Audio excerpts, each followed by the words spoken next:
இல்லை, எதிர்க்கட்சி தலைவர் வந்து ஆளுநர் உரையை சுட்டிக்காட்டி இதெல்லாம் நடந்திருக்கு, சட்டம் ஒழுங்குல வந்து ரொம்ப பின்தங்கி இருக்காங்க, கொள்ளை நகரமாக இருக்கிறது, மாநிலத்துக்கு வர வேண்டிய முதலீடு வந்து 4வது இடத்துல இருந்தது, ரேங்கிங் வந்து இதுக்கு எம்எஸ்எம்இல 6வது இடத்துக்கு போயிருக்கோம் அப்படின்னு ஆளுநர் சொன்னதை சார். எம்எஸ்எம்இல அன்னைக்கும் 3வது இடம் தான், இன்னைக்கும் 3வது இடம். அது எங்கள் உத்தரப்பிரதேசம், அடுத்து இன்னொரு மாநிலம், 3வது தமிழ்நாடு.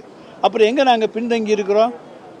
அதனால் வந்து பின்தங்கிட்டாங்க தமிழ்நாடுன்னு சொல்கிறது தவறு. அவங்க ஆட்சியில் 2வது இடத்துல இருந்தாங்களா?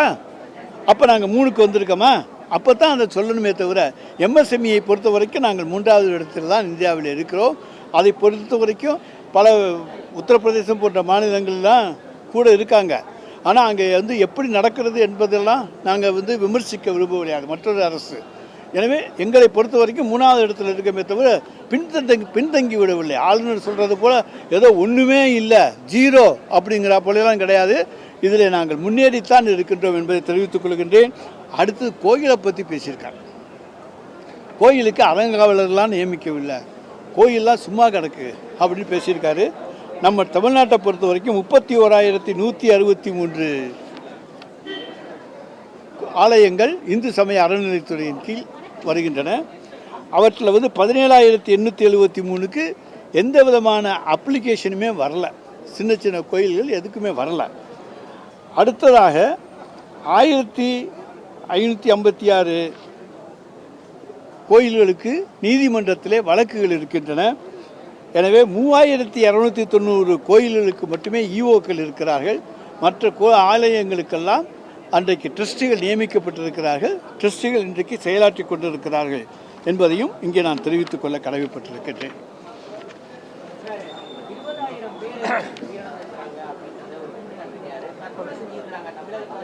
சார், தற்கொலைக்கு என்ன பல்வேறு காரணங்கள் இருக்கின்றன. அரசாங்கம் அதுக்கு பொறுப்பல்ல என்ன. ஆனால் அவங்களுக்கு தேவையான உதவிகளை கேட்டிருந்தால் நிச்சயமாக அரசு செய்திருக்கும். தற்கொலைக்கு அரசு காரணமாக இருக்கவே முடியாது.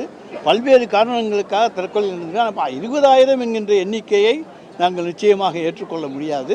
அந்த எண்ணிக்கையை சரிபார்த்து சொல்லுவோம். சார், ஸ்ரீரங்கம் கோவிலுக்கே அறங்காவலர் என்ன நியமிக்கப்படாது? ஆட்சி இப்போ இறுதி கட்டத்துக்கு வந்து 4 மாதங்கள் தான் இருக்குது. பெரிய கோவிலுங்கிறப்ப ஸ்ரீரங்கம் கோவிலுக்கே ஒன்று அறங்காவலர் நியமிக்கிறேன், அது ஒன்று. எதிர்கட்சி தலைவர் சொல்கிறப்ப சூப்பர் முதல்வர்னு கனவு கண்டு கொண்டிருக்கிறாருன்னு சொல்கிறாரு. இது ரெண்டுத்துக்கும் அதாவது ஸ்ரீரங்கம் ஆலயத்தை பொறுத்த வரைக்கும் ஒன்று கோர்ட்டு கேஸில் இருக்கணும், அல்லது அப்ளிகேஷன் வந்து பெண்டிங்கில் இருக்கணும். அது என்ன என்பதை நான் அறநிலையத்துறையிலிருந்து கேட்டு சொல்லுகின்றேன். சூப்பர் முதல்வர் என்பது, அதாவது சூப்பர்மேன், எல்லாவற்றிலும் வல்லவன் தான் ஒரு சூப்பர்மேன். எனவே எல்லாவற்றிலும் வல்லமை படைத்தவராக எங்களுடைய முதலமைச்சர் இருக்கிறார். அவரை நாங்கள் சூப்பர் முதலமைச்சர் என்று சொல்லுவதிலே தவறே கிடையாது. தமிழகத்தை இன்றைக்கு வளர்ச்சி பாதையிலே இந்த 5 ஆண்டு காலத்திலே கொண்டு வந்திருக்கின்றோம். தமிழகம் இந்த 5 ஆண்டு காலத்திலே முன்னேறி இருக்கிறது.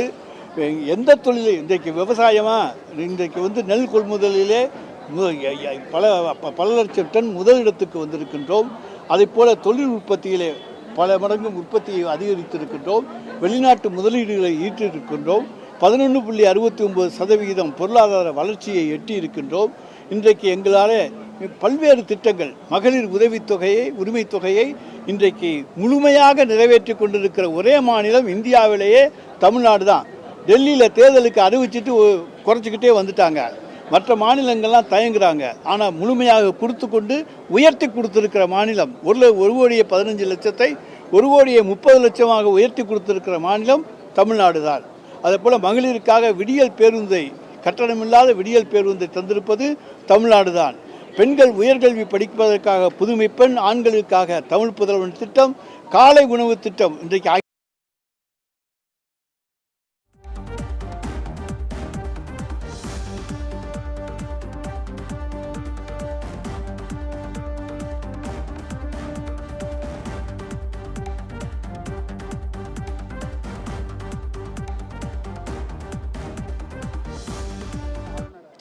சார், தேசிய கீதத்துக்கு ஆரம்பத்திலே சொல்லிட்டேன்.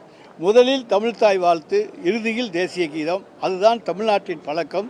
நம்முடைய நிகழ்ச்சியில் சட்டமன்ற நிகழ்ச்சியினுடைய பழக்கம். அந்த மரபுப்படி தான் நாங்கள் நடந்திருக்கிறோம். மரபை மீறவில்லை.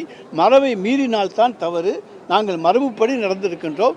தேசிய கீதம் கடைசியில் இசைக்கப்படும். முதலிலே தமிழ் தாய் வாழ்த்து இசைக்கப்படும். குடியரசு முதல் கூட்டத்தொடரில் ஆளுநர் உரை, ஆண்டின் முதல் கூட்டத்தொடரில் ஆளுநர் உரை அப்படிங்கிற நடைமுறையை கைவிடுறதுக்கு ஏதாவது நடவடிக்கை எடுக்கணுமா முதலமைச்சர்?